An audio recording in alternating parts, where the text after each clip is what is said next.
Hello and welcome. This is Playing Favorites. I'm Paul. I'm Justin. Welcome back to more Wheel of Time. We're talking today about episode 4, Wheel of Time, entitled "The Dragon Reborn." Mm-hmm. Very excited to talk about this episode, Justin. I know you've been like you've been just like pushing this to happen, like this whole entire pre-show is just like, let's get started. Stop talking about other things. Even over the Thanksgiving weekend, I was like, "Do you have time? Do you have time? I don't have time to talk about your day or Thanksgiving. Or how was your holiday?" No. Yes. I don't have to. No. Was your Thanksgiving all right though?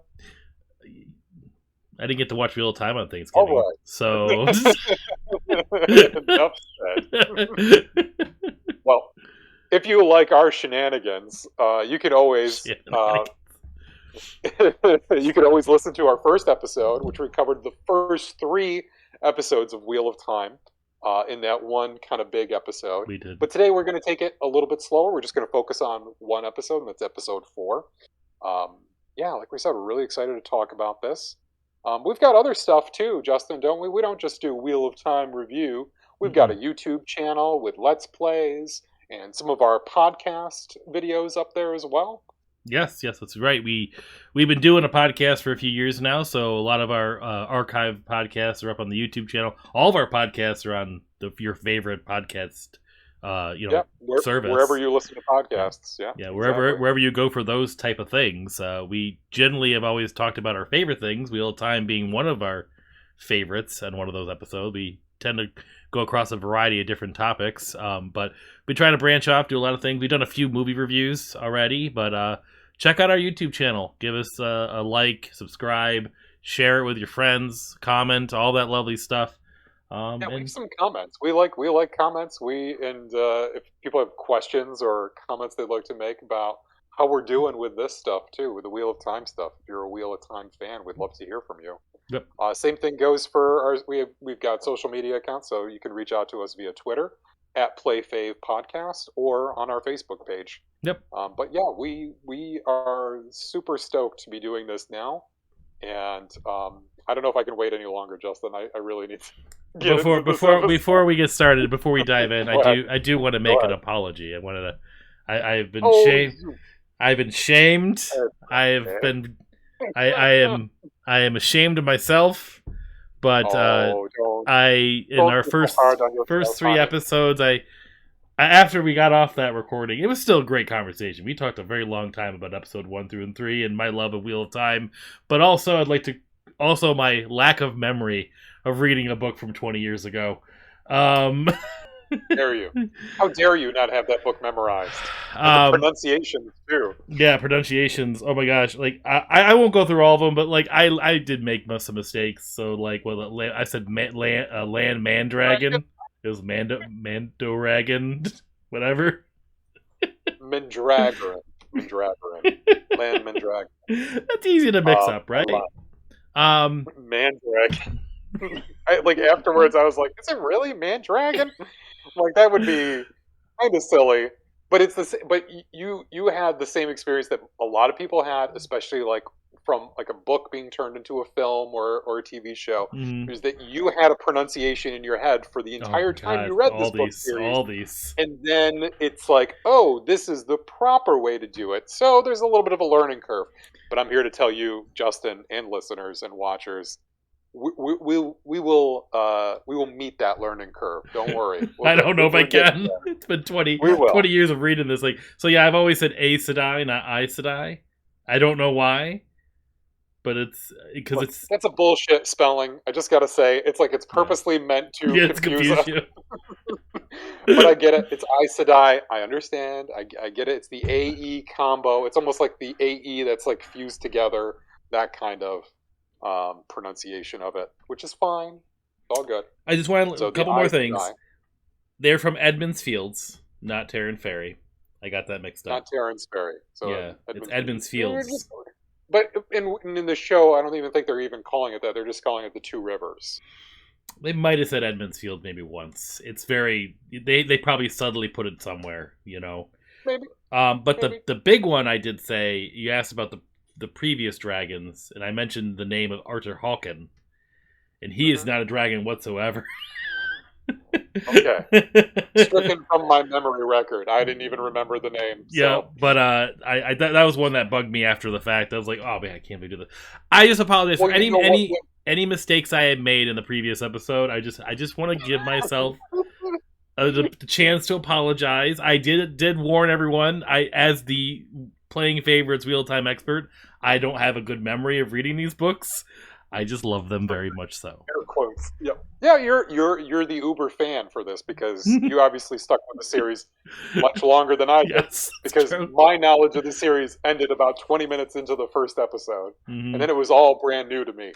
I need to mention, because you're not the only one that made a mistake. I made a mistake too, because I thought that Logain Ablar, the guy who they showed at the end of episode 3, the one who was captured by the Aes Sedai, claiming to be the Dragon Reborn. I thought that was the guy from the very beginning of the series that Leandrin was chasing with the other red women. I'm not going to call them the red women, but the Aes Sedai. The Red Aja.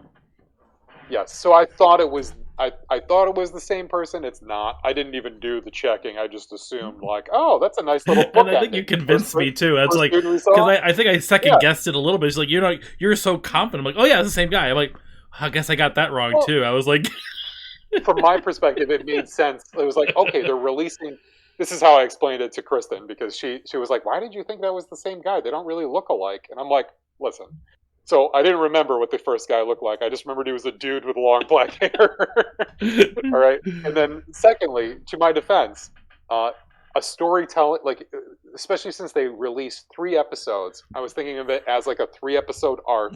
And here's the guy from the very first scene of the first episode, and then he's shown again in the very last scene of the last episode of this little arc. I thought it was a little nice, neat storytelling, bookending thing, but I was wrong. No. It's not Logain Ablar. No. Logain Ablar is somebody else. He is the Dragon Reborn, Justin. I'm a true believer. You believe? Let's talk. Okay. Let's talk about that first. Let's talk about that first scene in Geldin. So I wanted to say one more thing here. This is about episode 4. Go ahead. So during our Thanksgiving, just a fun little fact here before we dive into episode 4. So we watched episode 4 on Friday as we were kid free after Thanksgiving. So we got a chance to just watch it in the middle of the afternoon. We're like, oh, we don't have kids. We can go on a date. So we go to that pub. You've been to the pub. I brought you to the Irish pub. We went there, right?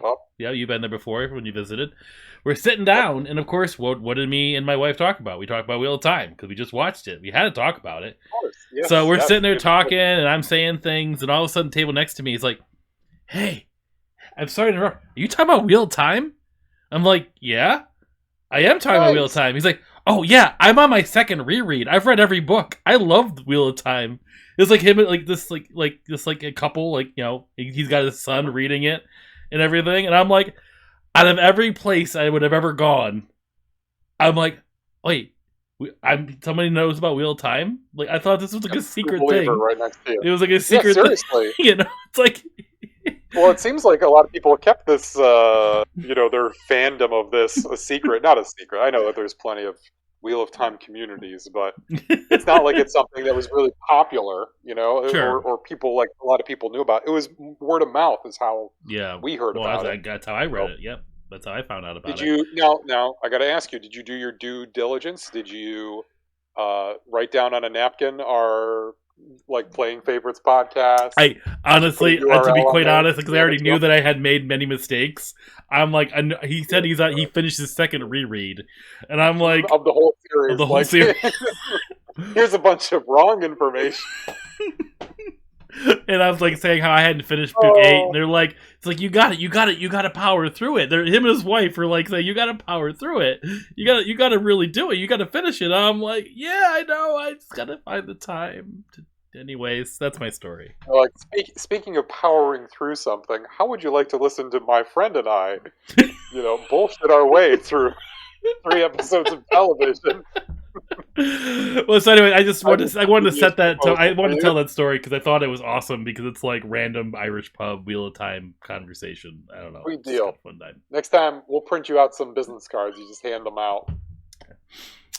Maybe next time. All right, Justin. Well, Dive in. Let's go. Let's do we're this. going to get right into. We're not going to do any spoiler-free type of thing. I mean, we're just going to talk about what's going on in the episode. So from here on out, prepare. So it opens in the kingdom of Gelden, and it shows like what looks like an army fighting in a castle. Something's happening, and they basically say like it's too late. Like you got to get the king out of here, and the king is running, and the king is confronted by one dude, Logain Ablar. He was the same dude that they showed at the very end of episode 3, who was the guy that was proclaiming himself the Dragon Reborn. To get this really cool scene of seeing what it's like for a man to wield the power, first of all, to draw upon the power. Really liked how they showed like the weaving kind of magic at first. It was white, and then when he goes to actually use it, you can see it turning black. Like that's the corrupted version of it, right? It's tainted. The Dark One tainted it during the breaking of the world. And there's something really interesting about that Tom mentions later on about that we need to talk about, which is really cool. And it really puts this like the power in perspective, the difference between how men can use it, or how men use it, and how it always will be corrupted or tainted when they use it now. But it's not always been that way. No. So yeah, we get this really cool like that intro scene was great. It's very Jesus-y. Let's be honest. He's like very calm coming up and is like, "Hello, my son," and he heals his wound, even though the voices, which are really cool, materializing into faces saying like, "He'll betray you, like your sister, like your friend," you know. Yep. These like it's like two devils on his shoulder. There's no angel and devil. It's just, you know, madness, I guess. It's right? insanity. Talking to him. Yep. It pretty much the tainted the Sidine. That's another mistake in his last shows. It's Sidine for males and Sidar for female. Okay. I mean, I just flipped it. Anyways, so yeah, the tainted Sidine or the tainted source. Yeah, they make men go crazy and have, you know, pretty much voices in their head. I mean, that's kind of the gist of it. Say, this guy's doing pretty good at combating the voices in his head. You know, he's like, it's like he hears the voices, but he's doing the opposite of what they're saying. It's like, all right, I can't trust these voices in my head. It's like, how long will that last? But it's interesting because it's enough to convert the king.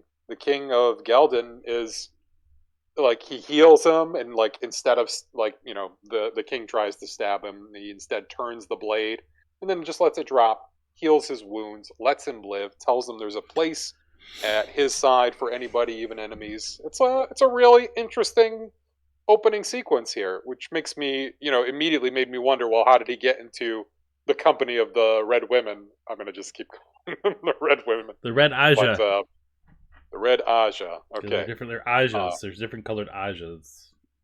Yep.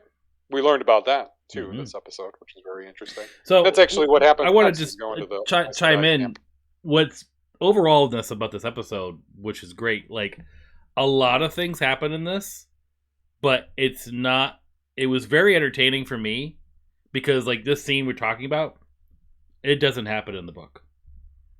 Like, it's talked about, like, you know it happened, but it's not, like, depicted or described or shown. It's like, you know, you are aware of what Logain is the... what he's done. Yep. You kind of get the story of him. You would have gotten that at Edmund's Fields. The little shopkeeper kind of explains there's a war down in Geldian or however you pronounce it. And Logain is the you know, proclaiming himself as the dragon. They kind of say it like that, proclaiming himself as the dragon. It's really cool to do it this way, I think, just because you get to see the male version of using the power, and not just like the guy in the very beginning of the show who was just like trying randomly to use it to protect himself. This was, it seemed more deliberate and he's more controlled. He's more powerful. Yeah, he is the most. Yeah, he's like, you know, they speak on this in the episode, which is a true, you know, statement. It's like, I'm trying my best not to like go too deep into the lore of Wheel of Time, but like that's what I'm seeing, is that they're bringing a lot of elements that maybe I would have experienced later in the book, they're kind of, or later in the series for that matter, to be quite honest, and they're kind of bringing in a little bit earlier because they're trying to showcase why why do people like Wheel of Time, because it's really the overall understanding the Aes Sedai, understanding Loghain, understanding all these characters, but you don't really get them most of the first book. It's like towards the end, or maybe even later in the series, and that's just and then fleshing out the characters more by giving him this scene, Loghain, right? It's helping you get used to this character. Like otherwise, you just kind of get randomly introduced to him later in a book. It wouldn't work in television at all. It would be such a throwaway thing if they just said, like, yeah, he was down south, and he got an army behind him. He's got thousands of followers. Like if they just said it instead of showing it, that scene too. I kind of had a feeling it wasn't in the book because there wasn't a lot of dialogue, and it made me think that, like, I got this sinking feeling, like, okay, maybe this was something that people talked about in the book, but never actually you were there for. Mm-hmm. And it makes sense, even if this was like a throwaway comment. It makes sense because it's just like, yeah, this is what he's doing, and here is like an example of what, how he's actually building a group of followers. How a guy like this could, with enough charisma and enough power, get a big group of people behind him to really threaten the White Tower, to threaten the Aes Sedai. And really, that's what happens next, because it jumps to the Aes Sedai camp that Lan takes Nynaeve and Moraine, because Moraine needs to be healed, right? So he finds the Aes Sedai. They had found them at the end of the third episode because they had them already captured, right? So yes, and you got to see him in his cool little apparatus there with the two Aes Sedai behind him, like focusing and keeping the shield on him. They handle that stuff so good, I have to say. Yeah, I got to give them credit. It seems like a lot of the book is building up to this stuff and very slowly initiating people in. But for the purposes of the show, it seems like they're drawing from everywhere to give people that exposition we need. Like if we went even longer without knowing much about the Aes Sedai, I don't know how I would feel about it. I don't know, like, what my opinion of them would be. This was a crucial episode because we got so much of the Warder's perspective as well. And I think that is like the real linchpin to understanding the Aes Sedai. Like, they talk in a way that's, kind of opaque, kind of, it's like they have their own designs, but the Warders are the only group that really, like, understands them. You know what I'm saying? Because of that bond, which we'll talk about. But I mean, just plot-wise, Moraine gets there, she gets healed, and she's like, I forget the name of the Green Aja. Kearney, I think, or Kearney. She says, like, healing somebody doesn't usually put strain on you. Like, what's wrong? And she's like, it's because of him. And then you get to see their way of keeping him enclosed. What did you think of that? Was that kind of like what you expected? Yeah, no, like the whole idea of like eaves, like putting like whatever they eavesdropping, like the so you can't hear them and stuff like that. Like they put air, little air in his ear and stuff like that. Like, I mean, those are very similar, if yet like of things that were descripted that Aes Sedai can do. They can do a lot of cool things. So like none of that was off-putting. Like to me, it was just cool seeing visuals. I one thing I will love though is like, I mean, just because eventually they get into more power stuff later, is their weaving symbol. It's just like them going like this, like they go like they do like this X thing, like. I love that when they're we'll talk about it at the very end, which is like, blink with me, and they're like, yeah. It's pretty cool stuff. I mean, this whole sequence is great with the Warders and really just like learning about the hierarchy. And for the first time, I heard the Amyrlin's seat, like whoever is the person in charge of the Aes Sedai, I guess. Yep, sort of like a neutral sort of a leader that's not of any color. but you'll learn that later. She's Amerlin, whoever it is. And if that's a color, I don't know. It's a cool word though, Amerlin. It's not a color. I don't know what I don't know what it means, to be honest. But no, what's nice about that whole like them you know in the camp, because like you're not always in the camp. It's sort of bouncing around in this episode, right? Because like I mean, you're seeing some other perspectives while in the camp. The camp is sort of like the core of the episode, I would say, right? It's like where most stuff happens. Takes place there. Yep. But you do get a lot of awesome things happening with Rand and Matt. Perrin a little bit. Perrin's story I think is really awesome. This is where it starts to really, I think, pick up a little bit. Learning his perspective on things, and but the core of it is just the camp. And I like you're saying we're learning a lot of information about the Aes Sedai. What helps with that is not Nynaeve being there, and like she's learning too, right? You know, she's again. Just like Moraine in the episode when they sing the song and then she tells them the history of that song, like Nynaeve is that same. She's the audience surrogate, right? She's like us. So she's like, so what does it mean? Are you like romantically involved with the Aes Sedai? And they're like, haha, no. The connection is deeper, right? So Lan and I forget the Dravo or Strato or something. The other warder who is there's so many names. Kiernan's warder. Yeah, I don't remember his name. But he's the guy with the double axes. Really cool dude. Double axes. By the way, I love how they catch up. They just have their conversation while they're doing practicing their forms. Yeah. It's a very cool scene. What do you think of Alana's ward? She has 2 warders, right? She has a Yes. She's that powerful. She needs to.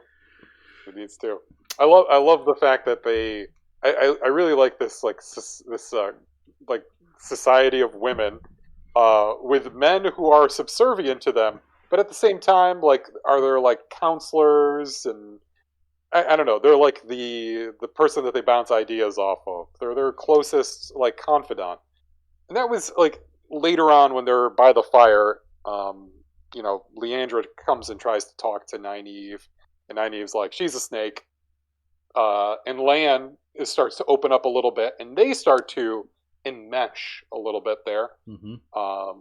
It was really interesting to see that. Like right from the very beginning, I was like, "Oh, are they pushing these two?" I was like, "Okay, I can see this working." And Nynaeve, I like her because she's very standoffish and just like, "So what does this mean?" Might be like, "Oh, this is your ancient practice." Well, if you think about it too, like she's a wisdom too. So if you remember Rand getting upset with Egwene for becoming a wisdom, you're not supposed to have a relationship. To join with anybody, yeah. But I don't think she's going to be a wisdom anymore. Just saying. She still is. Technically, she's still a wisdom. She hasn't stopped being wisdom. She has to be at the town, though, to be a wisdom, right? Isn't there supposed to be... It's like... She's still trying to help. She's helping the villagers. She's helping the villagers, you know? They're going to elect a new wisdom, and she's going to get back, and it's going to be really embarrassing. It's going to be very awkward with the 2 wisdoms there. So let me see here. I say so much right now, and I'm not going to. But you're not, because we're talking about the TV series. I know. when they're sitting around the fire later on, and she's asking them about the Aes Sedai, and like, yeah, there's 2 warders, and like one of them, I forget. I think the green Aja, she like walks by, and she's just kind of like, "It's Alana, like, come on." And just like, come on, and her warders go with her. And she's like, and Nynaeve says like, "Oh, so, like, what do they do? What's so important about what they do?" And they're like, "No, like they serve the world. Like, what does Aes Sedai mean again? Do you remember what the words actually meant? Like, I think they mean like servants of all. Yeah, like servant of all. All servant. Well, because you flip it like all servant or servants of all. So, and then she like turns to them, and Nynaeve turns to the warders and says like, "So what does that make you?" And Lan goes, "Proud." And I was like, "Nice, nice job, very nicely put." In a very few sentences, they convey a lot of information about what the Aes Sedai do, what they think they're doing, like what's their goal, and also what the warders are meant for, like what their true purpose is. It's like they do such good in the world that they have this like level of pride and, you know, wanting to serve with them. You know, it Yeah, becomes, as they say, deeper than a father, or deeper than parents and children, or a husband and wife kind of relationship. in like any Deeper than gigantic that. like charitable organization, I guess, or like the groups of people that do good, there's that's why there's some distrust, because they run into the people that aren't a good representation of those groups. You know what I mean? Like, so there is a little bit of a distrust of the Aes Sedai in this world right now, and you get that a little bit throughout all the episodes, right? Like, I Mhm. mean, they even kind of talk about that a little bit in this episode with Tom. Like, True. he has some distrust. Naeem has some distrust. Yep. There's Aes Sedai that as a viewer you probably distrust. There's just something off Uh, about him. You don't really yeah. know. It's like Land. um, The lady that they cast for Leandrin, she is a striking woman, I must say. He's she got a face on her. I cannot take my eyes off of her. she is perfect for her role. Like, I mean, based Mhm. on like her demeanor and personality and how she's supposed to act, but she Yeah. is nothing like the description in the book. Like, is described as a very beautiful doll-like looking woman or something like that. Like, she looks like a doll. Maybe it would have been like when she was a little bit younger. They could have said that or something. I don't know. But But now there's the now she's catch. like, Here's the here's catch. the hard. In the books, they're described as ageless. The Aes Sedai are There ageless. is something about them. Like I can't really put down an age for Mm-hmm. any of them. I Yeah. couldn't really say. It would have to be like 40, like mid 40s. Whereas probably they're like much older than they seem. And that's what I think is so interesting about their relationship with the Warders.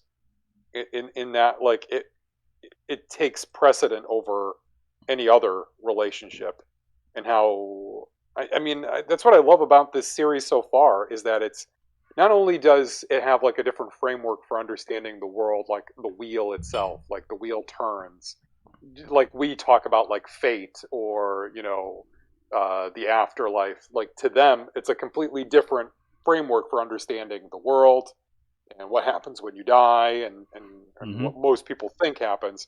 In this world, it's just like, yep, you die and you're reborn sometime later, to do something else, to be just another, just the wheel spits you out every Yep. now and then, and you do the best you can each time you get out there. That's something. It's just really interesting. I'm really digging this, man. I'm I'm digging so the world happy. building they're doing in this I just want to in stay this with the camp, episode. since we've already kind of talked mostly about it. I mean, we can Sure. jump to the other segments, but one thing I will say is Alana's casting is probably one of my favorites so far. Um, I just she like has been The the green first. Aja.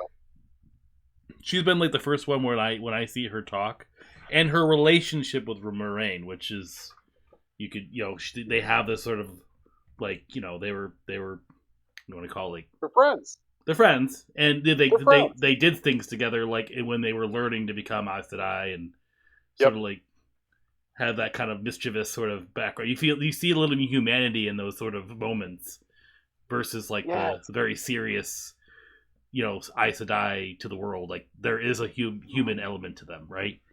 Um, Exactly. Even Kiernan, the head Aes Sedai there, the green Aja, she was. Remember when they were like, her warder was like, "Can you imagine their dinners, like yeah, Lan they and make Moraine?" jokes, and Yeah, and you'll and they're joking about Moraine specifically not like opening up because she doesn't talk. But then you see this, you have this scene where, yeah, she is indeed opening up to someone who she considers a friend. Someone who she's. I love those moments too in that cave with Logain, because Logain's really kind of just captive. He doesn't say anything during this whole thing, right? So like, but they have these sort of conversations while they're like, and like they're like having happy low luck, and they're just all of a sudden just like, oh, and then ha ha ha, oh, like ha ha ha. They're like laughing and having jokes.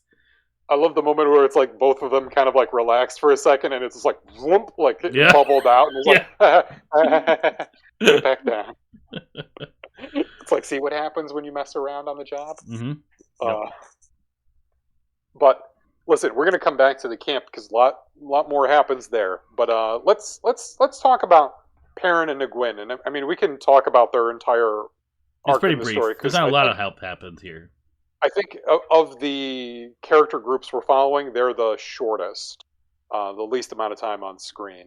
So they where we left them, they were picked up by the Tinkers, these like nomadic people, right? We learned something about them. Perrin is very distrustful in the beginning, but I honestly like looking at them immediately. Wouldn't you? I just assume I'll blame this on his trauma, but looking at this group, it would be like, yeah, this is a safe group. Like immediately, it's just like, yeah, this is okay. This is okay people to be around. Well, he's distrusted because, like, and it's explained better in the book, obviously, but it's because how could you trust people that don't have weapons? Like, he doesn't understand how can you live in this world without protecting yourselves. So well, he's like, before he knew that they didn't have weapons either. I guess that's true. He was telling Egwene, like, I don't trust it. And she was like, if you want to leave, just tell me and we'll leave. And he didn't say anything. So it's like, yeah. She's like, this is fine. Just don't ruin this for us. That's true. I already had that in my head. I already had that in my head, so it's probably why I just automatically thought that too. But yeah, we get a little insight on them because they don't carry any weapons. They are pacifists, right? The way of the leaf. I love the conversation, the way of the leaf. It's like so kind of enlightening a little bit. Like when I read it, even when I read it, I remember like it's like yeah, like it doesn't bring you any kind of good by getting revenge and this way of like, what's the point of having a weapon if all you're going to use is create violence with such weapons? Violence just begets more violence, like no matter what. And I like how the lady, the mother tinker or whatever, she kind of turns to him and says like, she's like, did you ever have to pick up a sword, a rock, or an axe? She's like, and did you feel better for it afterwards or not? And it's like they can pick up something as like happened to them, obviously, because they're just two strangers alone, no weapons, in the middle of a wasteland. Yep. I do like how Perrin says like, "Why did you trust us? We could be bandits." And the young guy is just like, "We found you basically naked and alone in a wasteland. Yep. If you're bandits, you're like the worst bandits there are." No, I mean the whole section with Perrin and Egwene is just sort of progressing their journey, kind of giving them a little bit of time to settle, which I think is good. You know, kind of learn them a little bit more, try to understand where Perrin's head's at with the trauma that he's in a sense dealing with. It seems like he's going to try to work through it. Seems like that's coming next. They also mentioned soldiers on the road down south. So is that? I'm just wondering. Do you think they're referring to Geldon and what was happening? Probably because the war is down south. I think they say that a lot. That's where the White Cloaks are going. There's a war down south. There's a war down south. Probably what they're referring to, I would assume. So yeah, just another mention of that. So that's why they're staying off the road, or that's how they came across Egwene and Perrin. But yeah, it's an interesting group. Be interested to see what happens with Perrin. I wonder, like Egwene is kind of taking a back seat right now at the moment. Even though, but they do make a comment though. It's like, because what Lan talks to Moraine about Logain. Like, is he more powerful than Egwene? Like, who's the dragon? Like, she's unsure. She doesn't know. Like, I thought that was an interesting comment. Is like showing like how powerful Egwene actually is. Where Egwene's story is kind of been in the backseat, but like they're still showcasing her as this prominent figure that, oh man, she could be it. You know, it's like, well, it's like we're getting all the inside talk just listening to Lan and Moraine talk. You know, they're giving us like the meta commentary as like we're like watching the events of the book unfold. Like, whereas if we were just reading it, we wouldn't know this stuff until much later, or it'd just be implied and never ever outright said. And yeah, it's really good. And I gotta just say, I like the shipping of Nynaeve and Lan. I think that's a good match. I think it's an interesting match of characters. So I'm shipping them, Justin. I know it happens. Very modern. That's a very modern statement for you. You like it? I pray. I looked it up on the internet. No, but I think it'll be a good way to kind of push those two together because they play off of each other really well. Yep. And the more I see, the more I like the guy who's playing Lan. I think it's good stuff. Lan's been a good casting. I've been really kind of accepting and like loving his perception of it. But let's talk about Matt, Rand, and Tom. Yes, please. Let me set the tone on this one. So so you get them traveling, right, and they stumble upon a barn. They want to go sleep in the barn, and they're on their horses there, and Matt's horse is already getting skittish. Yep, which is kind of setting some clues to Tom and whatnot. And for a horse wrangler, his family are horse sellers, and he can't wrangle his own horse. But anyways, so they said like, well, Rand kind of makes a diplomatic sort of like, why don't we just talk to him and ask him? Like, why don't we just ask them? Yep. I kind of knew with this family what was going to sort of happen in this scene because I remember they did run into a family at one point in the book. So this sort of happens, but really like this whole episode is like drastically different. Like things happen, but they're in different spots or different orders in like different places. So like this whole segment with Tom at the farm and everything, like it all happens, like, but they're kind of cobbling all like a bunch of events in one little scene where they, in the book, they kind of travel a bunch of more places. But like the conversation of like, showing the distrust of Matt. But I was talking to Amber about this. She really likes the representation of Matt, of how he's really becoming kind of creepy with what's going on with him, right? Like he's like having visions, he's throwing up venom in a theory, or the black stuff. This is the black stuff from Charter Lagat, right? So there's something inside him. Yeah, but he's kind of having a weirdness to him. But then like he snaps himself out of it, right? Yep. You could show still like what was that? So you have that little element going on, which isn't like the main thing. You think it's probably the main thing. They kind of try to trick you that Matt maybe kills. You find out the family eventually gets killed, right? By like, and you see, it looks like Matt has the dagger and he's going to kill everyone, and you're like, oh no! But then you realize it's not Matt. He's trying to protect the kids. He's still trying to protect them. But before all that, huh? I don't know, because he was I was not sure who killed who. Well, there's a bunch of fades in there. I wanted to say it was the Fade, but I mean, he was in there holding the knife, and the thing, whatever is inside of him, was like in the process of possessing him. Like he was. I don't think the knife was dirty though. The knife was not bloody. I don't believe. Okay, that was funny though when he just kind of like picked it up and was like, and this isn't me. This isn't me giving any kind of clue from the book. I don't want Matt to be a killer. I don't want him to be a killer. Because again, this whole thing happens very differently in the book. The whole thing that's happened here, it's very different. So it's like for instance in the book, Matt doesn't really have this moment. It doesn't really kind of pan out this way. But like they could be kind of tweaking his journey a little bit different, possibly. But I didn't take it just from viewing it and watching it that he killed anyone. I think it's like he might have gone a little crazy, seeing maybe the violence, and is starting to seep out. But then he notices the Fade, maybe kind of tricked him. But we don't know. We'll find that out. Maybe we'll see what the show tells us. I think we will. I like the conversation that Rand and Tom have right before that. With his son Owen? Yeah, about his son Owen. And like, Tom, what does he say? It's like the most dangerous person is someone who remembers the past. And I'm like, Tom's a historian. This is awesome. He's not really a merryman or whatever they call him. Is it Gleeman? They're really historians, traveling historians. But I was very interesting what he was saying about the power, talking about his nephew Owen, but specifically that the Dark One corrupted it so that men can't use it anymore, or can't use it now.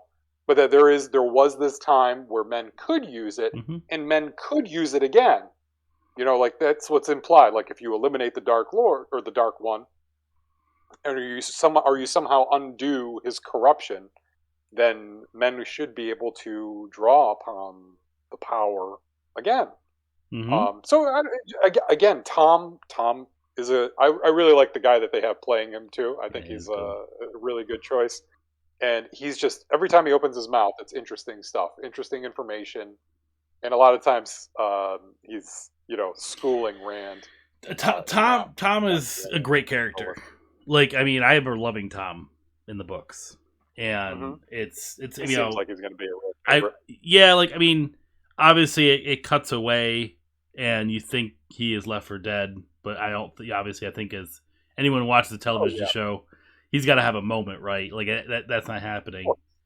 But they got separated, so that's yeah. where we are with him. You get separated because he takes on two fades, right? That's a big deal. Like I would say, like one fade's enough. Pretty scary. Them adding two fades to the mix, like that was kind of nuts. Because like this whole moment does happen. I thought there was one, but I thought there was two. Maybe I misread it. Maybe I missaw it.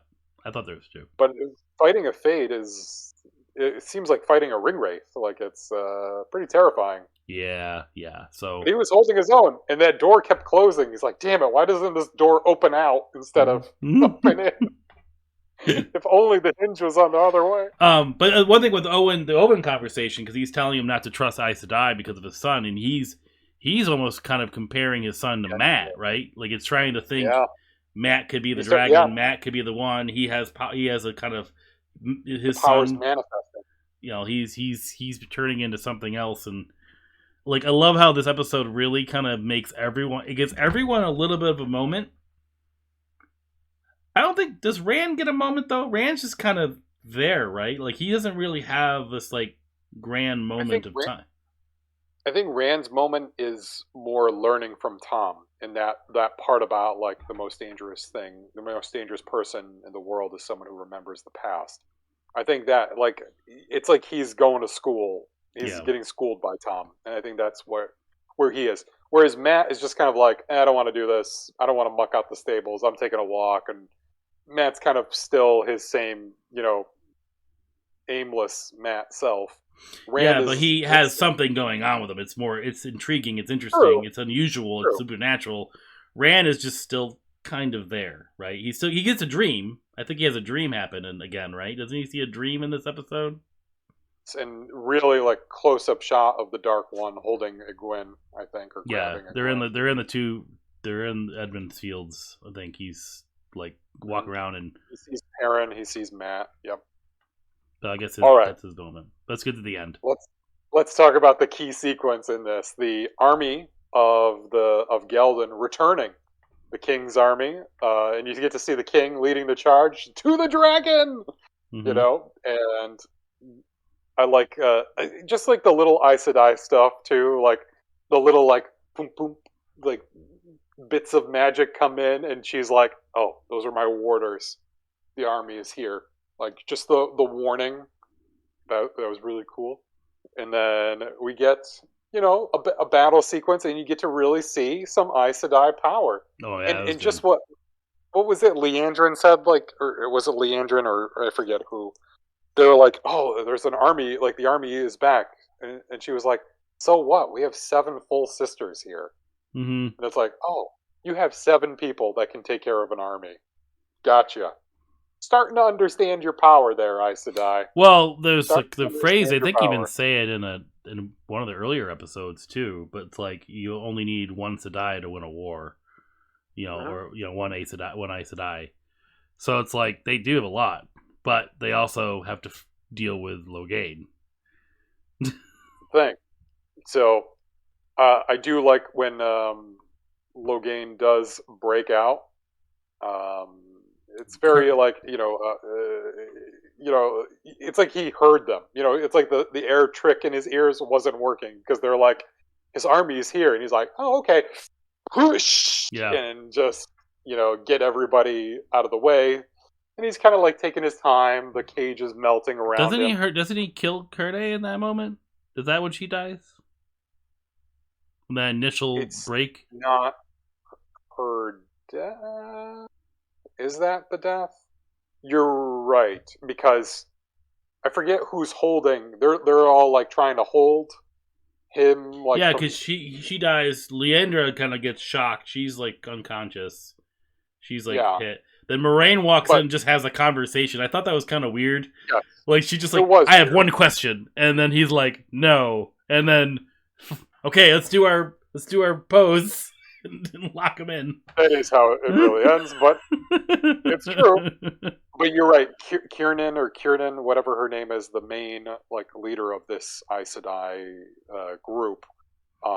She does die protecting the two other ones from his like, I don't know, his magic blasts. So she's dead, and I like the warder feels it. Yeah, warder feels it. He feels it. He feels it when it happens, and that's important for what happens in the end. But Moraine just comes around the corner. You think they're going to fight or something, and she's just like, "We don't have much time to talk. So, prove to me you're the Dragon Reborn." But his it's like she's analyzing what he's saying. And he's like, yeah, the wheel wants us to be better. I'm going to be better this time. Like, and I'm listening to the voices of hundreds of dragons before me. And she's like, honey, you're crazy. That's really what's happening. Well, she said the line that's important, like in that statement. Your power is just a trickle, whereas the Dragon Reborn will be like a raging sun. Yep. And then that was a really cool part. Like, and this whole sequence is just excellent. Just shot really well, looks really cool visually, in terms of the effects, and so yeah, the warders come charging in, and what was it? Kiernan's warder with his double axes, trying to attack him. He does he's going for the double axe smash, and he manages to get the axes into the force field, but then Logain is able to send them out and send shards of metal everywhere. It's like slitting everybody's throats. It's killing everyone. It's literally everyone dies. And everybody is in the process of dying when Nynaeve comes in, says no, and boom. Boom, like real magic, real, power, healing everyone. And even Logain is just like in awe of her and just like a raging sun. Like, holy shit. Like, he's not the Dragon Reborn, not even by a mile. And just like in that moment, it was like, I didn't want them to hurt him or kill him. I wanted to hear what else he had to say. Mm-hmm. I wish they kept him alive just a little bit longer. But immediately, Leandrin there, the red woman, the red Aja, gets up and is like, link with me, Odo! Isn't that what Odo in Deep Space Nine says? Like, sure, I guess. You would know more than me. That's the first thing I think of. I thought she was like, link with me! Yep. And so they do their cool X-Pac thing. Mm-hmm. And how do you know Logain's dead? No, he's not dead. I'm sorry. He's been gentled, though. His, his connection with the power has been cut off. Saw the tears come out of his eye. Some say that's worse than death. Yes. Tom did. Mm-hmm. Specifically, Tom did. The historian. So I'm going to just make a statement right here because I know we're getting long on this, but none of this happens in the book. Great. I loved it, though. I loved it, too. Like, I remember, like, I was like, because I had told Amber a few things that happened later in the series, and like when it all happened, my wife, was like, she's like, wait, but how? I'm like in the moment of things, like why it's happening, like you get like all the slits throat and all this stuff. I'm like, I know, and then all of a sudden, when the Nynaeve walks in the cave, I'm like, oh, okay, all right, I think I know what's gonna happen. Yep. It's a very much like a WandaVision type of thing, like no more hits or something like that. Like I'm just going to undo all the things you just did, and she does. And it's very awesome. It's cool to see that moment, and like Nynaeve is pretty intense, and like I love this episode. I love her look at the very end too, when like everybody's looking at her. Moraine and Lan like turn to her, and then they show her, and she's just like, sorry. Her braid's gone. It's like it's just hair like everywhere.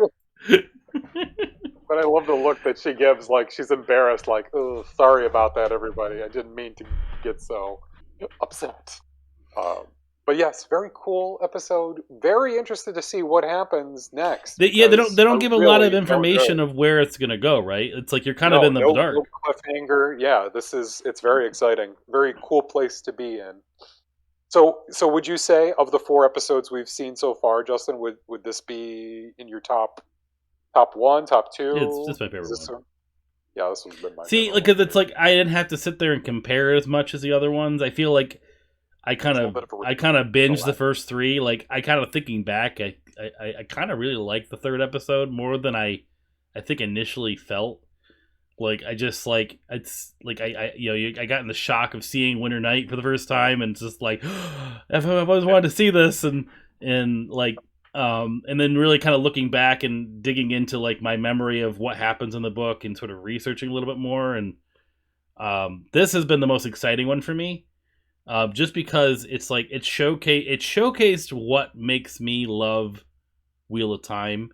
It's not, the action scenes are great, the depictions of them are awesome, and there's a lot of, but really it's just the conversations with characters. I think this one really showcased that the best.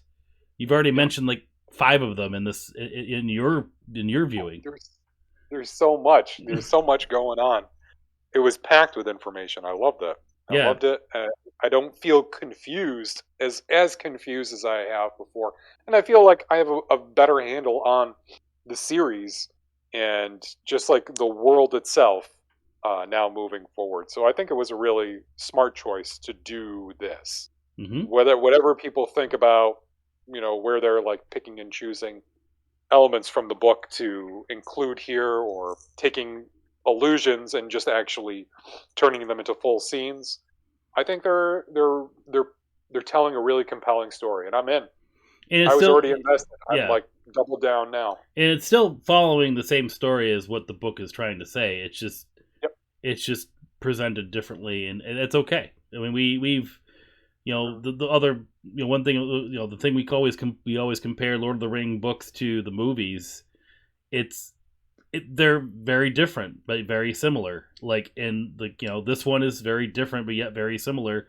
But in the same way, they're both just faster and kind of express scenes a little bit differently to make it more entertaining, because you're never going to get that inner monologue or that inner perspective of things. Yep. So you got to showcase it a different way. But it seems like they're preserving the spirit of the series. Like I think so. that I think is more important. Even if you put somebody else's words, take somebody's words and put it in somebody else's mouth, or move scenes around, if you're doing it in service to like, this is what Wheel of Time is, like if you want to understand Wheel of Time, this is what you need to know, like then I'm all for it. I think this is being done pretty well. Right. Well, I think we've covered our review. We liked it. It's my favorite one so far. We talked as long as the episode. So you should just put this on if you haven't watched the episode. Just put this on as commentary. There you go. Yeah, that's perfect. Just put this back on and listen to us while you watch the episode. Well, I can't wait to episode 5. Yes. Until then, do you know what the title is for episode 5 by any chance? I'm gonna look that up quickly. I don't remember. Episode 5. Wheel. Silence. Time. Silence. Blood calls blood. Oh. Yep. No clue what that would be about. I'll just read the 2 lines of copy that they have for it. Perrin and Egwene run into a familiar face. Mat and Rand see strange ones. Moraine and Lan mourn their loss.